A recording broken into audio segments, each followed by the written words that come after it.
Direction la Suisse, avec le festival du film des Diablerets, un festival consacré aux films de montagne. Et le palmarès vient d'être dévoilé. Parmi les lauréats, il y a ce film Frisson garanti. Tig, voici une highline. Tu peux voir que c'est vraiment haut. Donc ce que tu dois faire, c'est apprendre à marcher sur cette ligne en total contrôle et confiance. Et comme tu peux le voir, si je tombe d'ici, je vais probablement me faire très mal.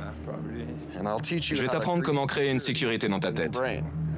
Parce que ça doit être l'un de tes objectifs. La confiance, la sûreté, le contrôle de l'instant présent. Et je vais te montrer les techniques pour une concentration et un contrôle total. Sans protection.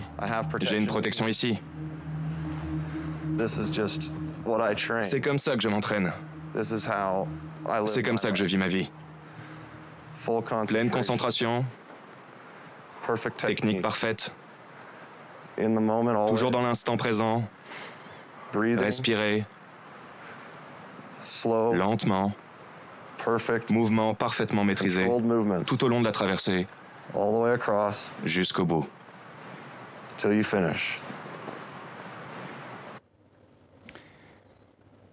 On n'a pas droit à l'erreur, hein, ça c'est sûr. Donc, bonjour Jean-Baptiste. Bonjour Xavier. Alors c'est un film qui a été primé en Suisse au festival des Diablerets. Voilà, ça a impressionné le jeune public et pas que le jeune public. On était assez impressionnés en regardant ce film qui s'appelle Ligne de vie, qui est consacré à ce sport extrême, le slackline. On va s'y mettre dès ce soir. Un extrême sport, c'est du funambulisme en pleine nature et sans sécurité, vous l'avez compris. Et puis le prix du jury, lui, est allé à un film qui s'appelle Defeat Dringo d'Alan Hughes. C'est un film qui est consacré à un célèbre grimpeur britannique qui change de métier, qui se consacre non pas à son jardin, mais à ses moutons. Alors, les Diablerets, est-ce que vous connaissez, Xavier?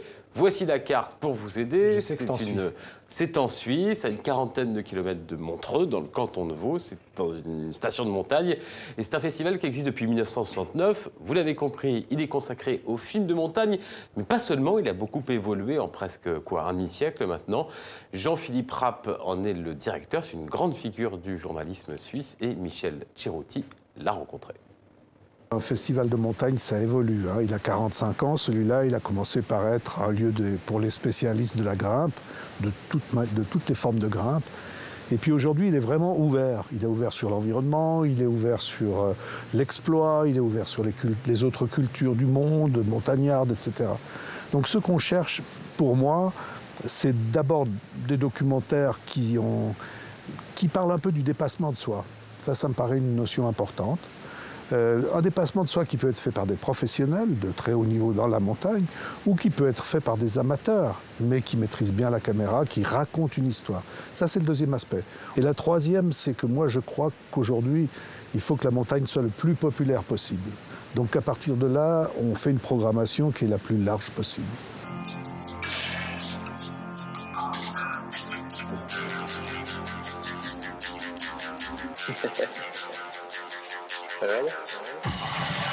The ascent of man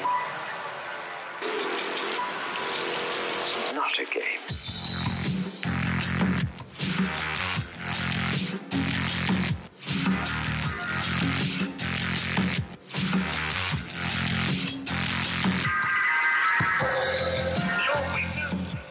Alors ça, c'était au Festival des Diablerets. On reste en Suisse pour un autre festival à Locarno. Et là, je pense que le palmarès vient d'être attribué. Voilà, on est en Suisse italienne, cette fois sur les bords du lac Majeur. On y était la semaine dernière. Et le Léopard d'Or revient à un film philippin. Il est signé Lav Diaz. Son titre international, c'est From What It Before. Alors, c'est une plongée dans les Philippines des années 1970, dans un village reculé en pleine dictature du sous-commandant Marcos. Vous vous souvenez que la Palme d'Or Winter Sleep, elle dure plus de 3 heures, 3 heures et quart.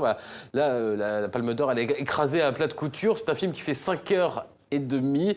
En voici juste quelques secondes. C'est en noir et blanc. Vous allez voir, c'est du cinéma, comme on dit, contemplatif.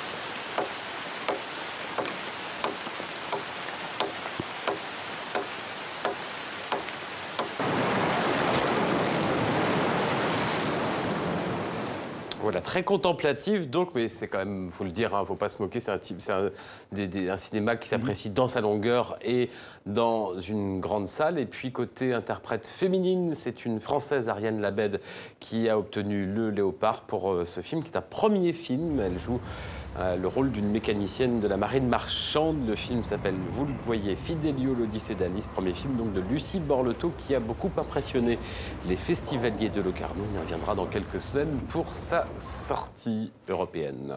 Alors après la Suisse, on va prendre la direction du sud de la France. On continue à descendre. Voilà. Il fait plus chaud, pour un endroit dédié à l'art moderne, bien connu par tous les amateurs d'art, c'est la Fondation MAG à Saint-Paul-de-Vence. La Fondation MAG, c'est ici, regardez la carte, à Saint-Paul-de-Vence. On est à une quarantaine de kilomètres de Nice, dans les hauteurs. Alors pour ceux qui ne connaissent pas du tout, je vous propose une petite visite. On entre dans cette pinède avec toutes ces œuvres en extérieur, beaucoup d'œuvres de Miro, de Calder également, et puis d'autres plus récentes, comme les petits bonshommes verts. Est-ce que vous les connaissez, de Fabrice Hibert, avec de l'eau qui sort absolument de tous leurs orifices? Ou encore, dans cette cour juste à côté, certains des chefs-d'œuvre de Giacometti, grand sculpteur et peintre suisse, comme cette épreuve, on la voit à l'instant, de l'homme qui marche. Alors la Fondation MAG, elle est entièrement privée depuis sa création, depuis 50 ans, Xavier. Elle a été créée par André MAG. Il était marchand de biens, galeriste, avec sa femme Marguerite. Et ils ont voulu, on pourrait dire, une sorte de bâtiment labyrinthique avec 3 aspects, 3 faces que nous raconte, que nous explique le directeur de cette fondation. Écoutez. Ils font 3 parties. Un parc où il y a des grandes sculptures de Miro, d'Anthony Caro, de Calder. Et puis un bâtiment ouvert sur le paysage, avec la lumière merveilleuse quand on peut la laisser à cause des œuvres d'art qui vient irradier les salles, et un bâtiment très vivant. Il garde les dénivellations. Vous vous baladez, c'est comme une sorte de château moderne où on a des demi-niveaux, des niveaux, etc. Et puis alors, Miro, le grand artiste Miro, Aimé MAG et Marguerite MAG le dit, mais si tu faisais avec ton univers, avec tes personnages qui viennent de la tauromachie, avec tes monstres, avec la Méditerranée, le partage des eaux. Si tu faisais une œuvre qui ne bougerait pas, une œuvre, comme on dit aujourd'hui, in situ, et il fait cette 3e partie qu'on appelle le labyrinthe, qui commence quand on entre avec une peinture blanche. C'est le fil d'Ariane qui permet d'aller vers là. Alors vous l'avez dit, Jean-Baptiste, la Fondation fête son 50e anniversaire et elle propose pour l'occasion une grande exposition. Oui, qui s'appelle Face à l'œuvre. C'est une exposition extrêmement simple. En fait, les visiteurs sont invités à se confronter aux œuvres marquantes de la Fondation. Alors je propose de regarder certaines. Ça commence par exemple, Matisse, l'un des artistes que le couple MAG a côtoyé. Ici, c'est un portrait de Marguerite MAG, ou parmi ses peintres également, Pierre Bonnard, le post-impressionniste, le peintre des personnages. Toute première rencontre d'André MAG avec un artiste, Bonnard, Matisse donc, et puis aussi Georges Braque, ici dans une peinture non cubiste, vous le voyez. Et puis plus tard, Aimé MAG, dans sa galerie parisienne, va accueillir beaucoup d'artistes, notamment Alexandre Calder et ses mobiles, ses assemblages de formes, ou encore, bien sûr, on va voir pointer son nez Giacometti, qui est l'un des grands artistes de la Fondation MAG, également Kandinsky, le Russe, l'un des fondateurs de l'art abstrait. Bref, des œuvres qui montrent tout ce choix visionnaire de ce couple MAG pour créer cette fondation. Et ne dites surtout pas, Xavier, musée, où Adrien MAG, le fils des fondateurs, vous reprendrait. C'est pas un musée. Un musée, c'est un endroit où on accroche des tableaux, on n'y touche plus, on les change une fois tous les 20 ans. Ça, c'est un musée. Or, la Fondation, on change de tableau tous les 6 mois. Et surtout, on montre l'art. La sculpture, la peinture, mais la musique, la poésie, tous les formes, la danse, toutes les formes d'art qu'on peut présenter, on le fait ici. Donc c'est pas un musée dans ce sens-là. C'est un lieu qui n'existe pas, qui a été au fond un peu inventé par mes parents et par les artistes, pour recevoir la totalité de la gamme de l'art contemporain. Voilà, Adrien MAG, fils des fondateurs Aimé et Marguerite, 84 ans, et toujours bon pied, bon oeil, qui veille donc sur l'héritage de ses parents. Cette exposition, c'est jusqu'en novembre à Saint-Paul-de-Vence, et la Fondation MAG, elle est ouverte toute l'année. Donc si vous êtes dans le sud-est de la France, du côté de Nice, n'hésitez pas. Vous connaissez, Xavier? Oui, j'y suis déjà allé. C'est un endroit très marquant, magnifique. Allez-y, ça vaut la peine. Une sorte de paradis artistique. Merci Jean-Baptiste, à demain.